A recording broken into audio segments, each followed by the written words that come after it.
आता ते या ठिकाणी काय सांगणार कोकटे साहेब गेल्यामुळे तुमचा दौरा या ठिकाणी रद्द झाला होता. आज तुम्ही जळगाव जिल्ह्याचे दौरा पूर्वनियोजित कार्यक्रमामुळे दौरा थोडं खाली होता माझा. परंतु ठीक आहे, आता पक्ष प्रवेश आहे मोठ्या प्रमाणात. आणि आमच्या पक्षाचे राष्ट्रीय अध्यक्ष सन्माननीय अजितदादा पवार हे उपस्थित आहेत. साम थोडं खाली, जी थोडं खाली. तर त्यांच्याबरोबर या जिल्ह्याचा संपर्क मंत्री म्हणून या ठिकाणी उपस्थित राहणं माझं कर्तव्य आहे आणि त्या दृष्टिकोनातून मी आज या ठिकाणी मेळाव्याला उपस्थित आहे. मागच्या काळामध्ये आपल्यावरती राज्यभरातून अनेक वेळेला टीका होताना बघायला मिळालेल्या होत्या. या सगळ्यातलं कसं तुम्ही सर्वाधिक आता रात गई बात गई, प्रत्येक गोष्टीचं मागे उकरून काढण्यामध्ये माणसाचं आयुष्य आहे. पुढे चला ना, पुढे बघू.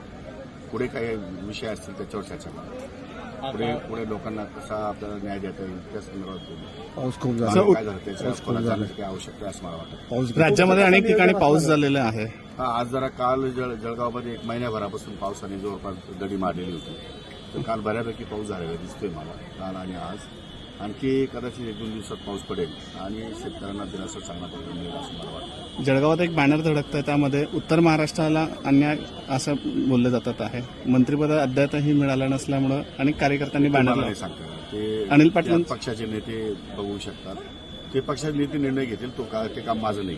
सर आता क्रीडा क्षेत्र आहे आपल्याकडे. आता क्रीडा क्षेत्रातल्या अनेक अडचणी आहेत, कशा करू आपण त्याही संदर्भात मागणी. नवीन इनिंग कशी असणार आहे तुमची? नवीन जोरदार असेल पाहिजे, एकदम जोरदार. नवीन